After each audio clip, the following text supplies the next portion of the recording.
We had just started to talk about Christopher Columbus this morning when time ran out, so to speak. So we'll start there with him. Strange looking fella, isn't he? Doesn't look very happy, but then people at the time painted what they saw. He was an experienced mariner, and he was from Genoa. He was never from Italy proper, or from Spain.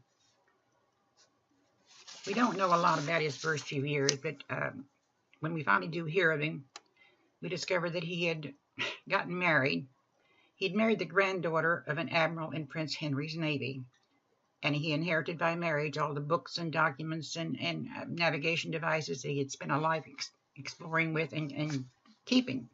He also read everything he could get hold of eagerly, and he came to the conclusion that the world was round and he could get to China by sailing west. Of course, he couldn't convince anybody. 7 years before anybody would listen to him. He'd been studying all that time, and then he moved to Spain after his wife died, and it took him another 7 years before he could convince somebody to listen to him. Isabella and Ferdinand were the united parts of Spain, and they were both very, very Catholic. And when they became Catholic and took over the running of the country, they decided to kick all the Muslims out. So they had this war with the Moors, so to speak, and out they go. Well, after having a war and kicking everybody out that wasn't Catholic, they're a little bit short of money. So basically, Isabella and Ferdinand agreed to gamble, because if Christopher Columbus could reach China going west, they would make a fortune. If he couldn't, well, the ships would be lost, and it was just a gamble. So they left in 1492, and 33 days later, they arrived in the Bahamas. He returned to Spain with the natives that they called Indians, because he thought he'd hit the islands around China, maybe close to India. He returned 2 years later. When he got there, he discovered that the men he had left, I think he'd left 13 men, they'd been killed and dismembered. Well, after investigating, he discovered that the men had been raping and pillaging, and he still decided to seek revenge on the helpless natives. He and his men established a system of labor that would require tribute and work from the natives, and it took the lives of millions of natives, but it gradually increased the wealth of the Christian Spaniards. Explorers from both England and France and Portugal came to the Americas also, primarily because of all the riches that Spain was pouring back into the old world. They flatly devalued the price of gold because they were pouring so much in. But these people who came over were soldiers. They were Spaniards. They were called conquistadors. They were basically, like I said, military. Herman Cortez and Franco Pizarro, they came over and started exploring. And the flow of riches to Europe in what we call black ships. Twice a year, the Central and South Americans would load up,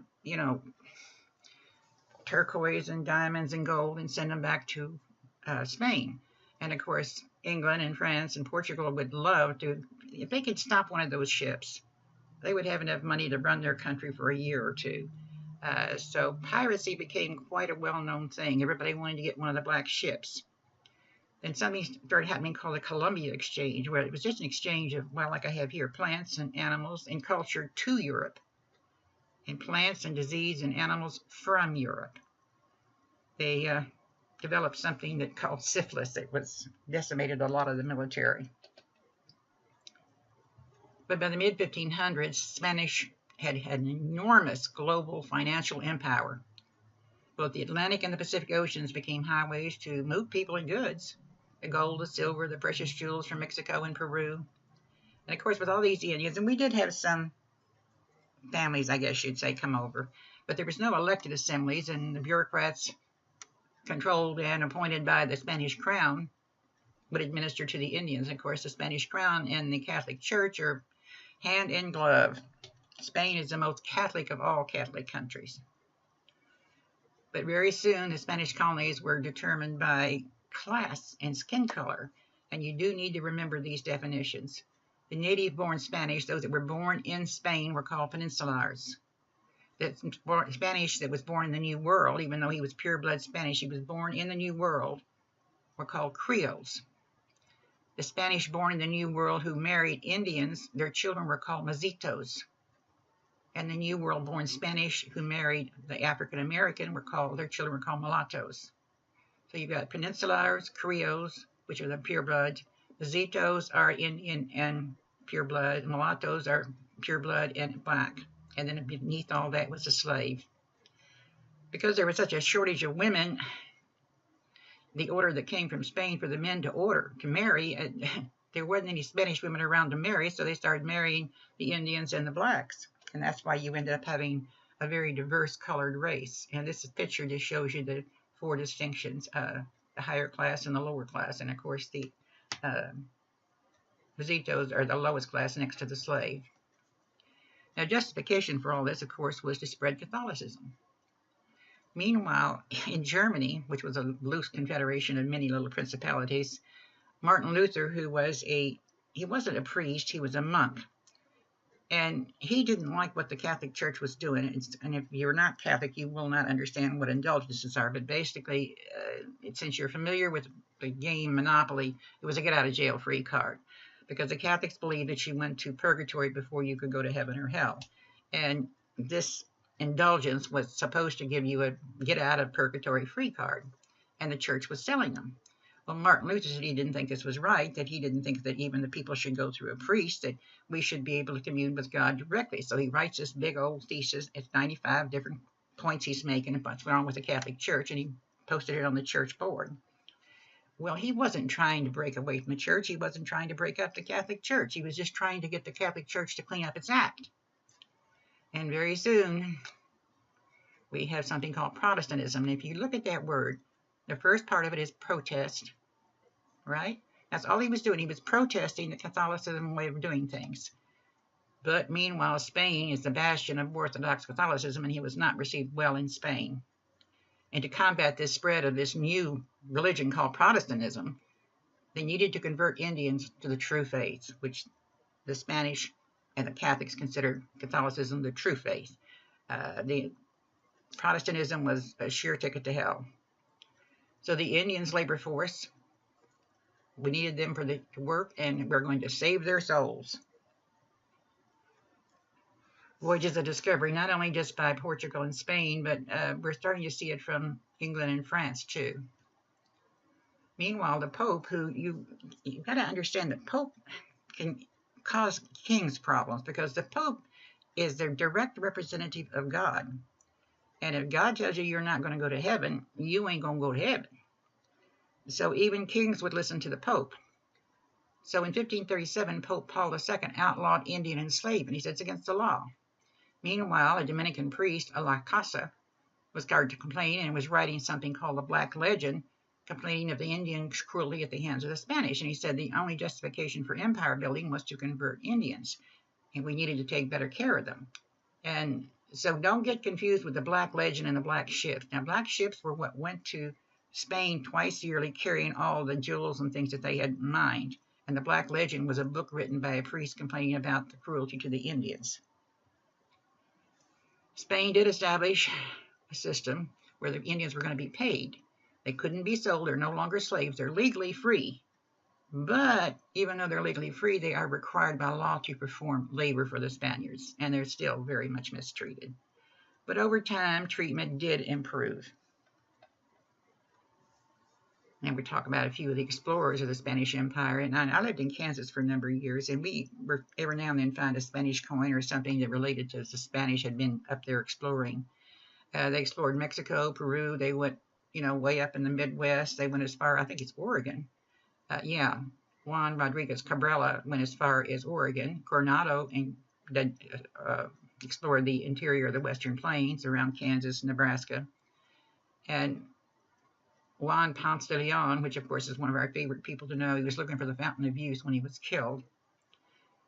Explorers took with him not only their methods of cruelty and their distrust and distaste of the native, but also the diseases that they had immunity to and the Indian did not. Now, with all this black ships going back and forth, and like I say, England and France especially were trying to get the, shall we say, gold and silver and diamonds and whatever was on these ships. So France set up a little colony in the area that we called South Carolina. They established a fort called Fort Caroline after their French king. And The Spanish heard about it. Now, they were not there to settle. They were not there to farm. These were not settlers. These were not farmers, but soldiers who were there, pure and simple, to establish a military base so they could get on a ship and go out there and capture them a big black ship. Well, the Spanish heard about it, and they completely destroyed the fort. They took all the men and killed them. And they established a fort along the eastern coast called St. Augustine, which was to help guard that east coast. And they went all the way up the northeast coast to South Carolina, trying to convert the Indians and to make sure there were no Spanish or English there that were going to try to get their gold, and they were unsuccessful. Now, the Spanish in the Southwest, they were looking for gold, and being cruel to the Indians retaliated by killing, because they were themselves killed. But there was a brutal retaliation. Anytime an Indian would kill a Spaniard, you can bet if one Spaniard died, there would be 10 Indians killed in retribution. The Sky City, as we know what it looked like in 1904, but we have no idea why the people left. They've been gone for a couple of thousand years, but why did they leave? Was there a drought? Was there war? We didn't find any bodies. We just found empty houses. Like the old saying, the lights are on and nobody's home. Inquisition. I don't know if you're familiar with what the Inquisition is in Spain or not, but because of Martin Luther, the Spanish Inquisition was started in 1478, and it was started by Ferdinand and Isabel primarily to maintain Catholic orthodoxy, especially in Spain. It was not abolished until 1834. That's a long time. Basically, it was a tribunal dealing with religious heresy, and it had jurisdiction in the beginning over only baptized Christians. But freedom of religion did not exist anywhere in Europe. So the practice of the Inquisition ended up having jurisdiction over everybody. And between 3,000 to 5,000 people died during the Inquisition of 50 years. But even today, we still debate the extent and nature of the atrocities committed. We know that there were some horrible things done. Now, originally, it was politically motivated. It was aimed to use religion to foster national unity, but later became the object of a Protestant versus Catholic, Protestant versus anti-Catholic propaganda, which, in all honesty, painted the Spanish Catholics as barbarians who ravished women and sodomized young boys. It was secular authorities that punished those found guilty, and so the Inquisition may best be seen as an example not of religion, but of how the state promoted its agenda. But due to the creation of that book called Black Legend or pamphlet, condemning the treatment of the Indians by the Spanish Inquisition may have gained a reputation for inhumanity disproportionate to what actually took place. On the other hand, we don't know for sure, but we know it's a regrettable part of the past of our human history, and we shouldn't overlook it too much. So as the Inquisition is intensifying in Spain, the local priests in the New World, their efforts to convert the Indians are getting more and more intense. So they begin to burn any Indian idols or masks or sacred objects they'd had, which was not a good idea. But the problem was the priests couldn't protect the locals from the Navajo and Apache, which were a very brutal group of Indians. And then there was a prolonged drought. So the people of Pueblo, they divided. And along comes a man called Pepe. He organized an uprising to drive out the Spanish, saying if we get rid of the Spanish, things will go back to the way they were. We can hunt buffalo, we can irrigate, we can grow our corn, and things will be fine. So the Indians killed over 400 settlers and 21 missionaries. And the Spanish were forced to totally abandon the Santa Fe area around where the Pueblo people were. And they began to destroy anything that even looked Spanish, their fruit trees that they had brought over. They destroyed the cattle they brought over. They destroyed the churches. Then they rebuilt these places in their old ways of worship and went into rivers to wash away the baptism they'd gotten in the rivers before. But then warfare breaks out among the different tribes, and the Navajo and the Apache raids continue, and Pepe dies. And Spain comes back in with her military and reconquers all of New Mexico at a horrible cost to the locals. But other countries wanted mineral wealth from the New World, as I said, and they deplored Spain's treatment of Indians. Well, I think it was more of a rhetoric than it was actually deploring. The French colonization, when they came over, they were using the excuse they were looking for that mythical Northwest Passage, the all-water route from the Atlantic all the way to the Pacific. And they settled up in Canada and established colonies along the Mississippi River that goes up that far. But they began to claim all of the Ohio River Valley. And let's see if I've got, I don't know if I got it. No, that's not a very good one. Let's go back. I can't see that either. Let's see. Okay, here's the Great Lakes. Here is the Ohio River right here, going all the way up to the, what is going to be Pittsburgh later. The Gulf of Mexico, and this is the Mississippi River going up this way. Okay, so all this in here is called the Ohio River Valley, and this is all called the Mississippi River Valley. So everything north of the Ohio River and south of the Great Lakes is considered the Ohio River Valley, and all this green area is what Spain, not Spain, but France is claiming.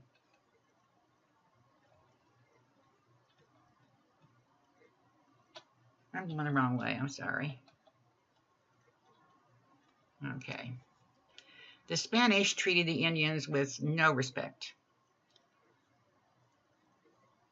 The French treated them with a little bit of respect. They traded with them, they wrote treaties with them, they lived in their villages, they married their women. They treated them like men. And the Jesuits, which is a very strong segment of priests and monks of the Catholic faith, they tried to convert, but they were tolerant of some of the native religions. And they did not exploit the Indian labor. But unfortunately, just as the Spanish had and the Indians will, and the English will later, they've also brought diseases. And Spain and the Indians and Canada are going to get drawn into what we call a continental war. There's our map again. A man named Henry Hudson, who actually is of Portuguese descent, explored New York Harbor and river, where Hudson River is named after him. And in 1542, the Dutch established a colony called New Amsterdam. Now, it wasn't their main colony, and it wasn't their only colony. They had another one, a fort. But this was the one that's the most well-known. And it's the New Netherlands center of culture and enlightenment and a huge maritime trade empire.